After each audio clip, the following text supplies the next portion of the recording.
بەناوی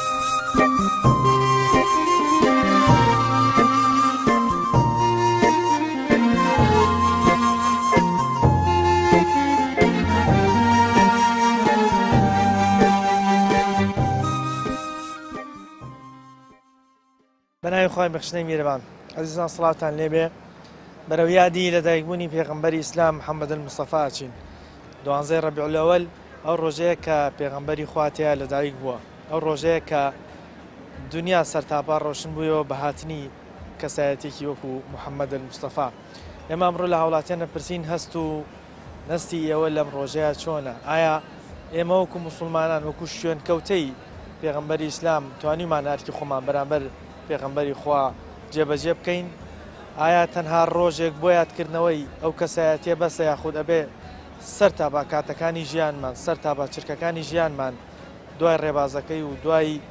فەرموودە بە ڕێزەکانی ئەو بکەین؟ لە هاوڵاتیانە پرسین ئێوەش بینەری بەرنامەکەمان بن.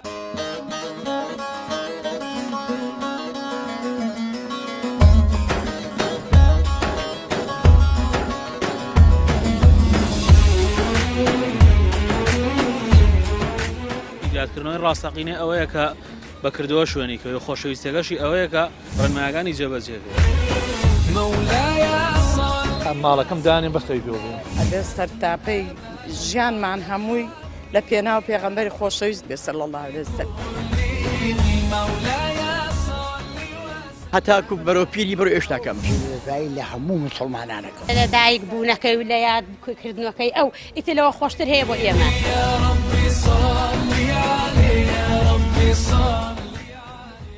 هەمامە سڵاو لێبێ. سەهر و چاوم سپاس بەخێر. یادی پێ سەلەم یادی لەدایکبوونی ئەو کەسایەتێک گەورەیە. قسەی تۆ لەم ڕۆژەیە چییە؟ چیت هەیە بۆ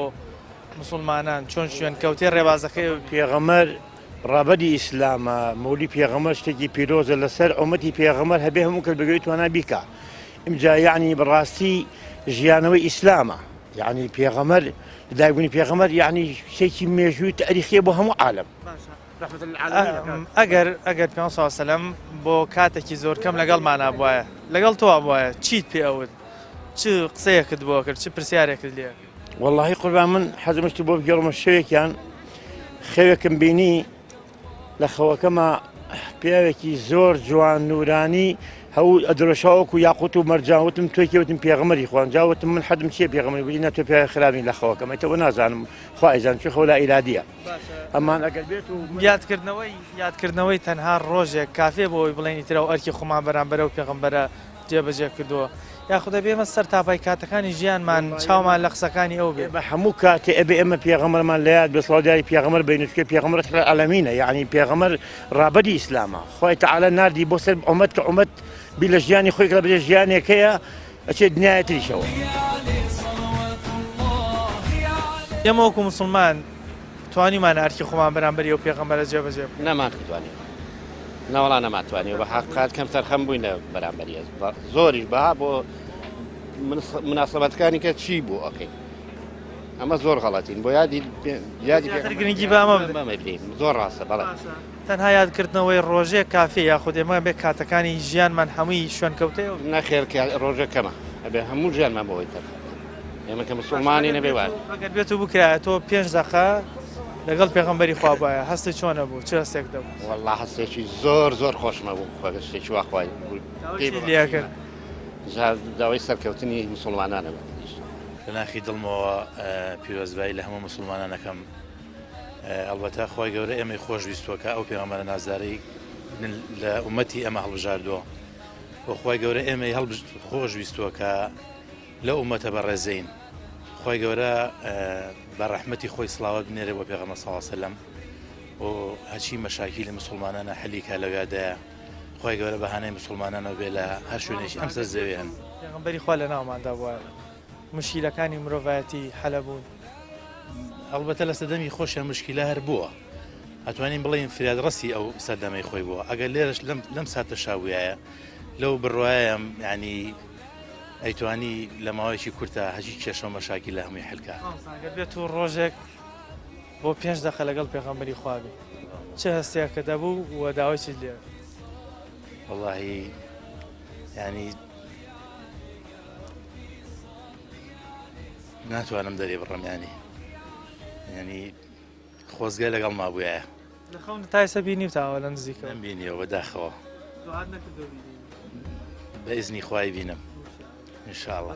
قوربانە بم. سپاس.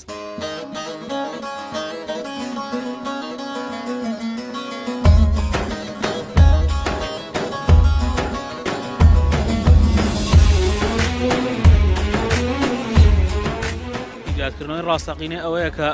بەکردەوە شوێنی کە خۆشەویستەکەشی ئەوەیە کە ڕێنمایەکانی جێبەجێبێت. ماڵەکەم دانێ بەخەوی بێڵین ئەبێ سەرتاپەی ژیانمان هەمووی لە پێناو پێغەمبەری خۆشەویست بێ صلی الله علیه وسلم. هەتاکو بەرەو پیری بڕۆ ئێشتاکەم پیرۆزبایی لە هەموو مسلمانانەکەم لە دایک بوونەکەی و لە یادکردنەکەی ئەو ئیترەوە خۆشتر هەیە بۆ ئێمە.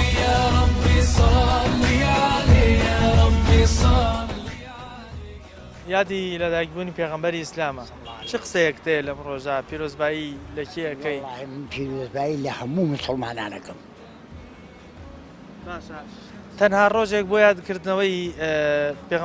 پێغەمبەری ئیسلام کافیە یاخود ئێمە کاتەکانمان هەمووی شوێن کەوتەی ڕێبازی ئەو بین هەموو کاتەک بەڵێ بێ شوێن کەوتەی ڕێبازی ئەو بین ئەچیت بە. باشە ئەگەر بێت و جارێ لە جارەکان بێتە خەوت یاخود بکرایە چەند دقەیەک لەگەڵ ئەوە بوویتایە چی لێ پرسی چ شتێک خەوم و شوشمە سەر قەبرەکەی و زیارەتیشم کرد لە خەویشما بەخوا هاتۆتە خەوت 10 ساڵ لەمەوە پێش بەڵێ ئەوە درۆ بۆ ناکە. کاتێک لە خەوەستای چه هەستێک هەبوو کە ئەو دبین؟ وەڵاهی زیارەتم کرد بە دەوری قەبرەکە هاتم و چووم و لە خەویشما خەبەرم بۆ وتم ئەشهەدو لا ئیلاهە ئیلا الله و ئەشهەدو ئەنە محەممەدە ڕەسوول الله. مزگەوتێکیش بوو چووم لە مزگەوتە هەر نوێژەکەم کرد و گەڕامەوە بە سەحرایەکی دەشتێک هێناگەڕام. وەڵا خەریکی ئەم قورئانانەوەی سەرمە بە قوربانی.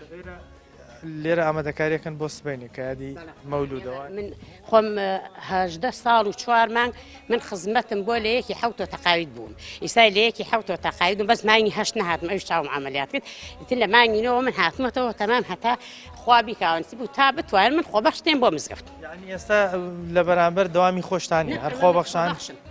خۆبەخشم خۆگشتێ زانێ وەتەمای 250 کەسیشم بدە. لەبەر خاتری چی ئەمەکە؟ لەبەر خاتی من 18 ساڵ لە مزگەوتاوم و لەبەر خاتی ئەم قورئانانە و خزمەتی ئەم قورئانانە هاتوومەوە. تەنها چاوەڕێی پاداشتی قیامەتی. برا ئەوە حەزیەکەی بپرس لەگەشتی نەکەس پارەمەداتێ و نە چاوەڕێی پاری کەسیش. گەورەیە دووەرگرە ئینشاءڵڵا. ئینشاءڵڵا. باشە چ هەستێکەیە کە ئەڵێن ئەوە یادی لەدایکبوون پێ سەلەم نزیک بووەتەوە؟ پێم تا بەخوامنەوەم خۆشگەرەکە ناتوانم جایدە چا لە یاد لە دایک بوونەکەی و لە یادکردنەکەی ئەو ئیترەوە خۆشتر هەیە بۆ ئێمە. وەڵی تەرە لە یادکردنەوەکەی ئەمەنە لە لامان خۆشە بە قوربانی یادەکەی وین و بە قوربانی ناوەکە وینیش. قەت لە خەوتە پێ سەلەمە بینیوە؟ واللهی کەڕەتێکیان دیم لە خەوە کە کشتی ئەچوو بۆ خزمەتی هەر ئەچوون ئەیان خۆم کەڕەتی عەمرەم کردە ئەیان و پێغەمبەریانە بەس ئیتر نەمدی کە چۆنە بەس ئەچووی خەڵکە گەشتی ڕای ئەکرد بۆ خزمەتی میشە چوو. باشە ئەگەر بکرایە لە تەمەنی خۆتا 5 دقە پێغەمبەری خوا ببینی داوای چی لێ کرد؟ واللهی داوای ئیمانم لێ کرد داوای لێخۆشبوونم لێ کرد. دوعات بۆ بکە خوای گەوری لەتخۆ. داوای دوعام لێ کرد خوا لە گوناحەکانمان خۆش بێ ئەو دۆڵە بە قورئان. دەستی ئێوەش خۆشە یاخوا.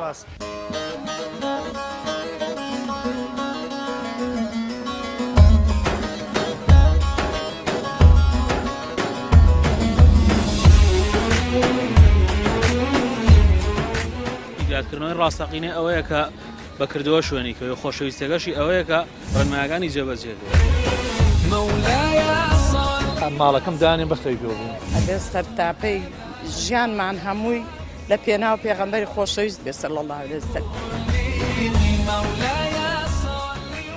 هەتاکو بەرەو پیری بڕۆ ئێشتاکەم پیرۆزبایی لە هەموو مسلمانانەکەم. لە دایک بوونەکەی و لە یادکردنەکەی ئەو ئیترەوە خۆشتر هەیە بۆ ئێمە.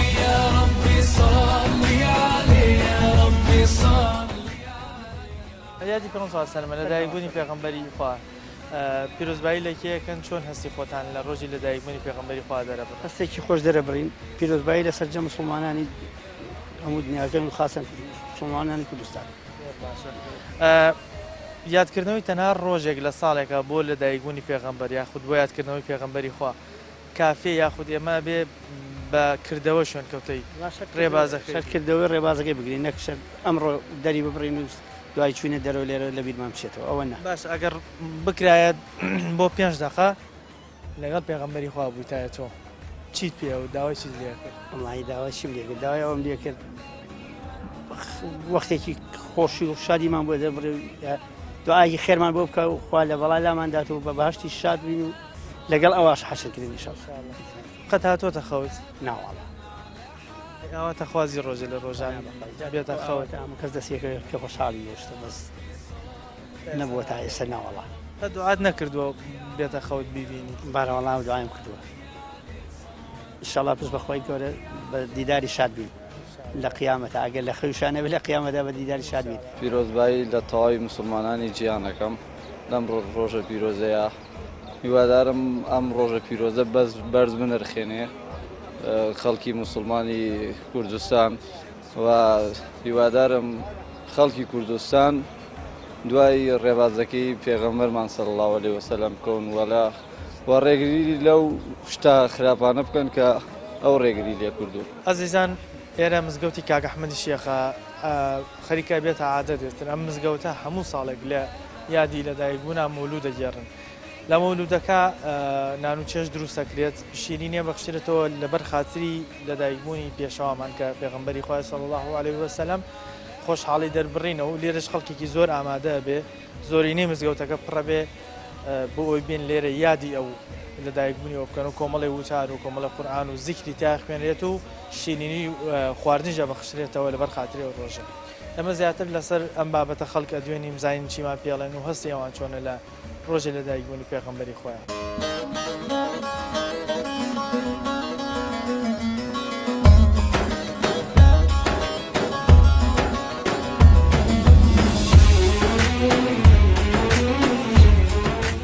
یادکردنەوەی ڕاستەقینەی ئەوەیە کە بەکردەوە شوێنی کە خۆشەویستەکەشی ئەوەیە کە ڕێنمایەکانی جێبەجێ بێت. ئەم ماڵەکەم دانێن بەخەوی بێبوون ئەبێ سەرتاپەی ژیانمان هەمووی لە پێناو پێغەمبەری خۆشەویست بێ صلی الله علیه وسلم.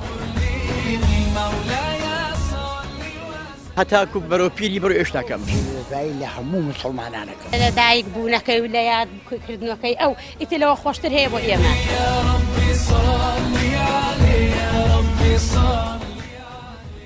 پیرۆزبایی یەکەم جار لە پێغەمبەری خوا صلی الله علیه وسلم لە مسلمانانی جیهان و مسلمانانی شارەکەمان و ئەوەی کە محبەتی خۆشەویستی محەممەدی صلی الله علیه وسلم لە دڵا بێ پێ خۆشحاڵین پیرۆزبایی لە یەکەین. تەنها ڕۆژێک بۆ یادکردنەوەی پێغەمبەری خوا کافیە یاخود بەکردەوە بە ڕۆژەکانی تر بەس هەموو چرکەکانی ترە بێیادی. هیوادار ئینشەڵڵا تەنها ڕۆژی 12 ڕەبیعەوەل نەبێت تەنها هەموو ڕۆژێکی ئینشەڵڵا هەر یادیکردنەوەی چونکە هەموو ڕۆژێکی بەرەکەتە بۆ ئینسانە مسلمانان و بۆ عالەم ئینشەڵڵا. بەڕای تۆ وەکو مسلمان ئێمە توانیمانە ئەرکی خۆمان بەرامبەری پێغەمبەری خوا جێبەجێ بە تەواوەتی نەخێر نەخێر نەمانتوانی و ئەو ئەرکەی کە ئەو پێراوە بە ئێمەی پێخشیوە نەمانتوانی جێبەجێ بکەین بۆ 5 دقه لەگەڵ پێغەمبەری خوابی چی پێڵەی چ داوایکی لێ وڵاتر ئەگەر بۆ مەسەلەی ئەگەر 5 دقه هیچ کافی نیە بەڵام ئێمە هیوادارین هەموو کاتێک هەر بدڵەکەمان لە لای ئەو بێت بەڵام ئینشەڵڵا ئەو چارەسەری هەموو گری گرفتەکان مشکلەکانی ئێمە تەکیدم ئینشەڵڵا ئەو ئەیکات بەڵام پێغەمبەری خوا لە ناومانە بواە ئەو کێشە و گرفتانی ئێستا مرۆڤایەتی بەدەستیەوە ناڵێنێ چارەسەرە بوو بە کەمترین کات. یادکردنەوەی پێغەمبەری خوا تەنها لە یەک ڕۆژە کافیە یان ئەرکی ئێمە بێ شوێنکەوتنی ڕێوازەکەی بێ شوێنکەوتنی قسەکانی بێ لە هەموو کاتەکانی ئەبێ هەموو کاتەکان لە هەموو کاتەکانە لە هەموو کات و ساتێکە لە یادمان بێت هەموو کاتێک یادێتی. بیری کردوتە لەوەی ئەگەر 5 دقه پێغەمبەری خوا لەگەڵ تا بۆیە داوای چیت لێ کرد چیت پێ و خۆشترین شو دەبوو یعنی لەوانەیە لەو کاتەیە ئێستان ئەمەە خۆشی هەبێت توانە هیچ شتێکی نەبێ بڵێت هیچ داواکارێکی بۆ ناکرێت لە خەوتا نەتبینیوە نهاتۆتە خەوت تا ئێستا خۆم نەکردووە لە خەوتا تاکیت بەتاکی زۆر یعنی لە هەموو کاتەکانە ئەڵێم و خۆشترین شتە ئەگەر بێت ئەگەر شعر وەڵڵا هەروەڵا ماڵەکەم دانێ بەخەوی پێ بین ئێمە ئەبێت تەنها ڕۆژێک یادی لەدایکبوونی پێغەمبەری خوا بکەینەوە یاختە بێ سەر تاپەی کاتەکانی ژیانمان شوێن کەوتەی فەرمودەکانی ئەو ئەبێ سەرتاپەی ژیانمان هەمووی لە پێناو پێغەمبەری خۆشەویست بێ صلی الله علیه وسلم. ئێمە هەموو ڕۆژەکان ئێمە دینی خۆمان ئاگامان لە دینی خۆمان بێ و ئاگامان لە یعنی پاراستنی وڵات و خۆشەویستی وڵات و خاک و مزگەوتەکان قەدر و احترام و ڕێز بگرین لە مزگەوتەکان و لە ڕۆژێک لە ڕۆژان پێ سەلەم لە نزیکی تۆ وایە چی شتێک لێ پرسی چۆن لەگەڵ یا قسەتە کرد داوای چیت لێ کرد؟ واللهی داوای دوعای خێرم لێ دەکرد کە ئەم کوردستانە هیچ کە نەتلێتەوە لەم ژیانە ناخۆشە.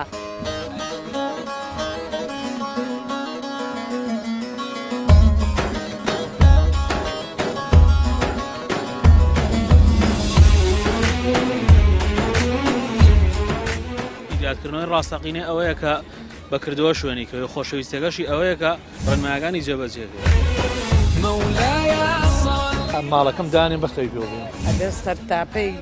ژیانمان هەمووی لە پێناو پێغەمبەری خۆشەویست بێ صلی الله علیه وسلم. هەتاکو بەرەو پیری بەرەو ئێشتاکەم لە هەموو مسلمانانەکە لە دایک بوونەکەی و لە یادکردنەکەی ئەو ئیترەوە خۆشتر هەیە بۆ ئێمە.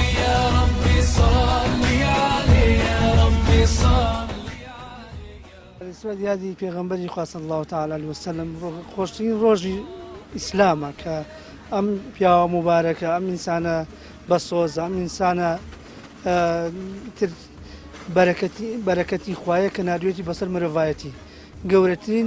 گەورەترین دەستکەوتێک بۆ ئێمە ئینسان هاتوتە سەر زەوی کە ئێمە لە کۆمەڵێشە ڕزگارمان بوو فەخری پێوە بکەین کە ئەو بەڵێ بە فەخر و شانازێ بۆ ئێمە. مامۆستا ئەگەر بێت و بۆ 5 دقیقە تۆ لەگەڵ پێغەمبەری خوا بی لە نزیکەوە لەگەڵ یابی چه هەستێک دەبوو و داوای چیت لێ جاکوا ئەو کاتە مەگەر خوای گەورە ئەو ڕۆژەمە پێ بەخشێت بچینە ئەو خزمەتی ئەو بۆ دقەیەکیش بێگەر لە خزمەتی یابین ینی ئەمەندە خۆشە ئیتر ئیشەڵڵا گەخوایجان جات چی پێ بڵێم یانی نازانم ینی بەڕاستی ینی خۆشێکە ئەوەندە زۆرت نا چی پێ بڵێم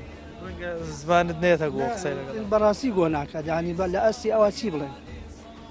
پێت ئەگەر لە ناومانە بووە ئەو مشکلانەی هەمانە ئێستا وەکو مرۆڤایەتی چارە سەریە کرد بە ئاسان بەتەئکید نەکرد ئێستا خۆش لە ناو بە ئەگەر ئێمەی ئینسان بە بەرنامەی قورئان و ئیسلام بڕۆشتی نایە بەس بە دەقیقی نەگووەکو ئەم ئیسلامی کوردەی خۆمان کە لە مزگەوت ئیسلامی و کاتن دەرەوە ئیتر ڕێگاکانمان هەڵاکەین ئیتر ئەمە کێشەیەکی گەورەیە نەماتوانانی وەکو پێویست شوێن کەوتەی ئەگەر نەخێر نەمانتوانانی ئەگەر مانتوانایە ئیسلام هەڵەیتیانە ئیسلام هەڵەیتیانی خۆمان هەڵەکانەکەین ڕەنگە ئەوانیشی لە دەرەوە ئیسلامن وابزانانی ئیسلامەکەیمە وایە نە بە تاشیر خۆی سایمەوانی کە ئەکەوێتە پاڵمان بە ناوی ئیسلامەتی و ئیسلام ئەو نییە ئیسلام ئەوە وەکو عەرزم کردی کە ماڵێن لە مزگەوتە خۆمە بەستان کاتین دەرەوە ئیسلام نامێنین ینی ئەمە وای کردووە کە دوژن ناحەزەکانی ئیسلام ڕێگایشی هەڵەمان پێ بڵێن پیرۆزبایی لەسەر جە موسڵمانانەکەم تابەتی موسڵمانانی کوردستان بە هەستێکی زۆر خۆشمان هەیە ڕۆژێکی پیرۆزە باشە یادکردنەوەی پێغەمبەری خوا تەنها بۆ ڕۆژێک کافیە یاخود ئەرکی ئێمە ئەوەی لە سەرجەم کاتەکانی ترا ئێمە بەکردەوە شوێنی ڕێبازیەوە یادکردنەوەی ڕاستەقینە ئەوەیە کە بەکردەوە شوێنی کە خۆشەویستەکەشی ئەوەیە کە بەکردەوە شوێنی کەوت و ڕێنمایەکانی جێبەجێکەی باشە ئەگەر بێت و ڕۆژێک لە ڕۆژان بۆ کاتێکی کەم لەگەڵ پێغەمبەری خوا بوویتایە داوای چیت لێ کرد داوای بەهاشتم لێ کرد یا دوعای خێر بەڵێ دوعای بەخێرم باشە قەت لە خەوتان نەتبینیەوە لە نزیکەوە بەداخەوە زۆرم پێخۆشە بینم بەس نەمدیوە بەتەئکید ئەو خەونی هەموو موسڵمانێکە سپاس ڕەنجا لە ڕۆژی خۆشتر نییە ڕۆژێکی پیرۆزە و عالم تا بە ڕۆژۆ بێ ڕۆژۆ پێرۆستە لە بێن نییە خۆشە بەلاتەوە خۆش و پیرۆزدارە وەڵڵا ئەرکی خۆمان ئێمە وەکو موسڵمان ئەرکی خۆمان بەرامبەری پێغەمبەری خوا تا چەند بەجێهێناوە وەڵی هەتاکو بەرەو پیری بەرەو ئێشتاکەمە هەتا بەجێ بینی کەمە هەتا نۆژداعادوکەی کەمە هەتا بیری خەڵقی بین تو ئێشتارکەمە قەت لە خەوتا پێغەمبەری خوا نەبینی لای درۆ بۆ چی بکەمنەوە حەزەکەی بیبینی داین دوعات کردووە ڕۆژێ لە ڕۆژانیان جارێک بێتە خەو شەوانە سەڵگەداری پیاغەمبەر لێم شەوانە دوعای خێرەکە ئەگەر بێت و جارێ لە جارەکان بۆ 5 دقە لەگەڵ پێغەمبەری خوا بوویتایە داوای چیت لێکرد داوای لێبرنی لەکەم داوای لێ خۆشببوونی لەکەم داوایشی لێ بکەم تۆ هەستی چۆنە لە یادی لەدایکبوونی پێغەمبەری خوا وڵای لە یادی لەدایکبوونی پێغەمبەر پێ خۆشحاڵی خۆم دەڕبم هەستی خۆشەویستی خۆم دەرەبرم لەو یادی ئێمە وەکو موسڵمان تا چەند ئەرکی خۆمان بەرامبەری ئەو پێغەمبەرە جێبەجێ کردووە لە کاتێکە ئەوەندە بەڕحم و بەزەیی بووە بە بەردەوامی دوعای بۆ ئێمە کردو کە نەیشی بینی وڵای ئێمەی موسڵمان هەچێ بکەین بەرامبەر پێغەمبەر صلی الله علیه وسلم کە گەورەی ئەنبیانە هەچێ بکەین کەمە باشە قە دوعات کردو لە خەون تا پێغەمبەر ببینی لە نزیک وڵای من دایمی خوای دوعام کردو لە خوا سپاس بۆ خوای گەورە پێغەمبەرم بینو و هەمیشە ئەپارڕێمە لە خوای گەورە کە خوا عەفومان کە کە خوای گەورە ڕەحممان پێ بکە ئەو چەند جار بینیوتە لە خەوت وڵای یەک جار بینیم و سپاس بۆ خوا بۆ هەستی چۆن دوای خەبەر بۆ کاوت بینی وڵای لە خۆشییان نەمەزانی دنیا چییە و هەستم چییە لە خۆشەویستی و لە خۆشی ئەو خەوە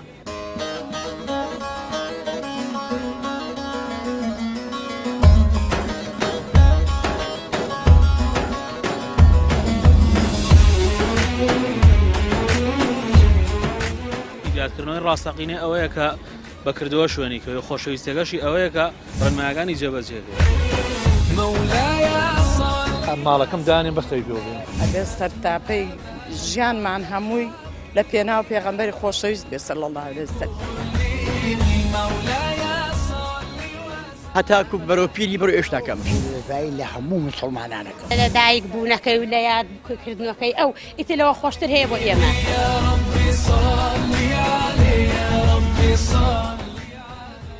مناوی خۆم و هەموو مسلمانانی کوردستانەوە هەموو مسلمانانی جانێژ و پیرۆزبایی لە هەموو مسلمانانەکەم زۆر پێت خۆشە ئەم ڕۆژە هاتۆتە پێشەوە کە یادی دایکبوونی و کەسایەتی بەڵێ ئەوەی ئینسان بێت و هەست بە مەسئولیەتی ژیان کە پێی خۆشە ئەگەر بێت و 5 دقە لەگەڵ پێغەمبەری خوا بێت داوای چی لێک وەڵا بەس داوای شەفاعەتی لێ یەکەم و تا داوای لێکم ڕەحمە بەم مومەتی مسلمانەکە حەزەکەی جارە لە جارەکان بێتە خەوت ئەرە وەڵا نەمبینیوە ناوەڵا بە خزمەتی نەگەیشت باشە ئەگەر بێت و پێغەمبەری خوا لە ناومان بواە پێ دوای ئەو مشکلانە ئێستا مرۆڤایەتی هەیەی چارەسەرە بوو بەس بە تەئکید زۆر زۆر چارەسەر بوو چۆن مسلمان توانیمانە ئەرکی سەرشانی خۆمان بەرامبەری ئەو پێغەمبەرە جێبەجێ بکەین بەڕووی وەکو کوردێک وەکو کوردستانیانی خەڵکی بەتایبەت سلێمانی لە ساسەد چونکە لەخوا بەزیابی خەڵکیشی متەدەین ڕۆشنبیر لە چاو هەموو شعبەکانی کار کە عەرەبستانی سعودی خۆی لەوانجی باشتر لە ڕووی پابندبوون بە ڕێبازەکەی پێغەمبەرەوە لە شوێنەکانی تر باشترین لە زمان و نەتەوەکانی بەڵێ ئەوەی کورد پەیڕۆیەکە باوەڕ ناکەم عەرەبیش پەیڕۆیکە دیقەت بە ئەگەر بچیتە ناو عەرەبە بزانی چۆن ئەنجاتیانەگە چین و چینی لەوە خۆشتر هەستە هەر نییە هەستێک یعنی زاتێکی ئەوە بێتە دنیاوە ینی ئەرسەر ئەرحەم ڕاحیمین وا بێتە دنیاوە بێت چی بێت ئەگەر بێت و بۆ 5 دقە لەگەڵ پێغەمبەری خوابی داوای چی لێکەین وەڵا داوای لێ خۆشببوونی لێکەم داوای شفاعەتی لێکەم زیاتیکە ئێستا لە خەوت نهاتۆ خەوت بیبینەوە وەڵا حەزی چەکەم بێ ئایتەبە هەروەڵات نەکردووە جارێ لە جارەکان بێت ڕۆژێ هەموو ڕۆژێک لە 5 فەرزایات و ئاکەم کە بەر دیدارم بە دیداری شاد بێ تامەزروی تامەزروم بڵێ وەکو مسلمان توانیمان ئەرکی خۆمان بەرامبەری و پێغەمبەرە جێبەجێ بکەین وەڵاهی تر هەچیمەمان کرابێ و سونەتەکانی هەمویان کردو ئیشەڵڵا ئەگەر پێغەمبەر لەناو ئێمە بۆ ئێستا پێت وایە کێشەکانی مرۆڤایەتی چارەسەرە بوو زۆریش چارەسەرە بوو نەک چارەسەر هەر زۆر چارەسەرە بوو ئەوە ڕووی نەیەدا بینی لە هەموو شوێنەکان مرۆڤەکان بەگژیە کاشتەوە شەڕە یەکتری ئەکوژن یەکتری برسیەکەن بەڵام پێغەمبەری خوا هات بینیمان ینی بۆ ڕەحمەتیش بۆ ئەوانی کە لە دەرەوەی ئیسلامیش ئەو غیری ئیسلامیشی هەر بە یەک چاوسەیر کردو هیچی نیشین فەرقی نەکردوون لە دەوڵەتەکەی ئەوە هەمووی بەیەکەوە جوولەکە و ملحیدەکە ئەوانەی لە مەدینە دانیشتن خۆز هەمووی مسلمان نەبوو جوولەکەشی تیا بوو بە ڕێک و پێکی بەڕێوە بردووە و هیچ کەسێکیشی پشتگوێ نەخستووە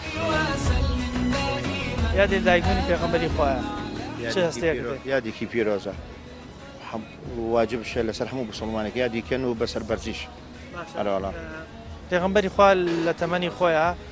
زۆرترین خەمی خواردۆ بۆ ئومەتەکەی بۆ ئێمە کە نەیشی بینین دوعای خێری بۆ کردوین هەمیشە لە خەمی ئێمە بووە ئێمە وەکو موسڵمان توانیمانە ئەرکی خۆمان بەرامبەری ئەو جێبەجێ بکەین والله طبعا واجبە ئەرکەکە بکەیت بەسەرە بەس هەرکە ئەوە شو کەمشە ئێستا یاد سەیرەکەم یادەکانی ساڵ بە ساڵ زەعیفە بێ کەمە بێتەوە بەس ئەبێ ئەو یادە زۆر پیرۆزە یادیکەین و بە زیاشەوە ئەرێوەڵا پێت وایە ئەگەر پێغەمبەری ئیسلام ئێستا لە ناومان بواە مشکیلەکانی مرۆڤایەتی حەلە بوون ئەی تەبعانی بۆ ئێستا یعنی نەبێتە بە تەشبیهات ئێستا کوتێشی کێشی مشکلە بیت ئەگەڕیتەوە بۆ ڕیشی سپیەک یا معقولێک گەورەیەک ئەی قائد و شوان زۆر مهمە لە هەموو کاتێکە قەت بە دیداری شاد بووی لە خەونتان یاخود بیرت لەوە کردێتەوە ڕۆژە لە ڕۆژانە گەر 5 دقە بیبینی داوایکی لێ ئەوە فەخرە بۆ من تەبعان بەس تەبعان هەموو فەرزەکانە دوعاکەم و خۆمە بیبینم و ئەوە ئەرەوەڵا ئەوە شتێکی پیرۆزە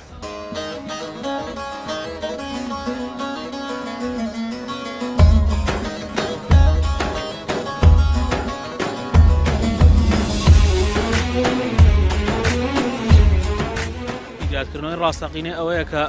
بەکردەوە شوێنی کە خۆشەویستەکەشی ئەوەیە کە ڕێنمایەکانی جێبەجێ ئەم ماڵەکەم دانێ بەستەی دۆ ئەبێ سەرتاپەی ژیانمان هەمووی لە پێناو پێغەمبەری خۆشەویست بێ صلی الله علیه وسلم هەتاکو بەرەو پیری بەرەو ئێشتاکەم لە هەموو مسلمانانەکە لە دایک بوونەکەی و لە یادکردنەکەی ئەو ئیترەوە خۆشتر هەیە بۆ ئێمە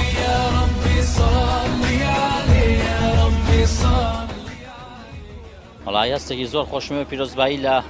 گەلی کورد و لە هەموو مسلمانانی ئازیزەکەم بە هیوای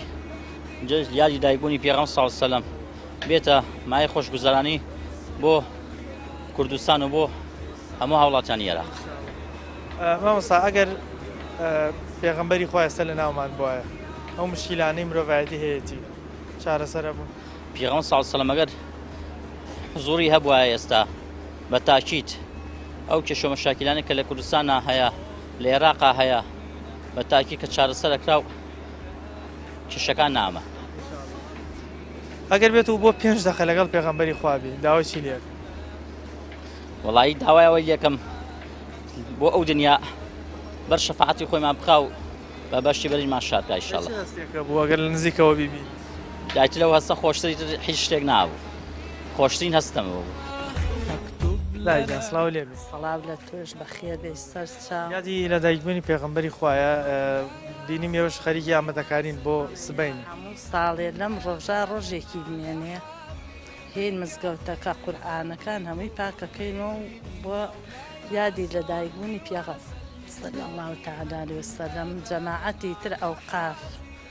هەموو سلێمانی هێن ماشەڵا بۆ ئەم مزگەوتە هەم ڕۆژی دوایش ئەبێ هەم بێن و پاکیکەین ڕۆژێک پێش مەولود نامەکە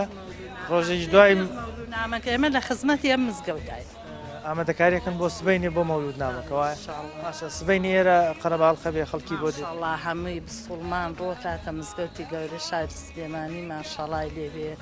نان و چێشتەکرێ ڕۆژەکان تریش هەر ئەکرێ نان و چێشت باشە هەستی تۆ چۆنە کاتێ ئەڵێن یادی لە دایکبوونی پێغەمبەری خوا تر نییە عنی خۆم گریانم هێ بۆ ڕۆژە ئۆی هەر زۆر ئەرێ وەڵاهین ئەو ڕۆژی مەولۆکەشێن بۆیرە بۆ تەسبیحات قەت لە خەوتا پێغەمبەری خوا بینی صلی الله تعالی سەرم نەمبینیەوە نەوەڵا دوعات نەکردو بێتە خەوت چۆن ئەجا کێ خواوەیە داتێ بێتە خەوید من هەر هێمە ناو مزگەوتەکە پێش هەموو شتێک قاپێکەم کرد و زیارەتی قورئانەکانەکەم و دوعای خێرەکەم بۆ بسڵمانان و بۆ مناڵەکانیشم تەنها ڕۆژێک بۆ یادکردنەوەی پێغەمبەر صلی الله علیه وسلم کافی یاخود ئێمە بێ هەموو کاتەکانی ژیانمان شوێن کەوتەی بەکردەوە هەموو کاتێ بەکردەوە ئیشەڵا 5 فەرزە بێ یادی وەک لە قورئانی پیرۆزە هاتووە وما ئەرسەلناکە ئیلا ڕەحمەتەن للعالەمین واتە تۆمان ناردووە ئیلا بۆ ڕەحمە و بەزەیی و سۆز و میهرەبانی بۆ ئومەتەکەت ئێمەی مسڵمانە بێ شانازی بکەین کە بووین بە کەسێک لە ئومەتی کەسایەتێکی وەکو پێغەمبەری خوا ڕاوسەرنجی هاوڵاتیان بۆ وەرگرتن لەسەر یادی لە دایکبوون زۆر بە تاسەوە زۆر بە هەستێکی خۆشەوە باسێوانە کرد کە چەند تا مزرۆ لە نزیکەوە پێغەمبەری خوا ببینن بە بەردەوامیش دوعاکەن تاوەکو ڕۆژێک لە ڕۆژان ئەگەر لە ژیانە بێ یاخود لە دوای کۆتایی تەمەن بتوان لە نزیکەوە ببینن. پێویستە ئێمە بە کردەوەکانی خۆمان شوێنکەوتەی و ڕێبازە بین، شوێنکەوتەی ئەو پەیامانە بین، ئەو فەرمودە و فەرمایشتە پیرۆزانە بین کە لە دوای خۆی بۆی جێهێشتوین تاوەکو شارەسەری سەرجەم ئەو کێشانەی کە هەمانە سەرجەم ئەو گرێ دەرونیانەی هەمانە لە ڕێگەی پەیامەکانی ئەوە چارەسەر بێ. پایم ئەم جارەمان پێشکەشکردن تا بەرنامەیەکی تر بەخوای گەورەتان سپێرم. خواتان لەگەڵ.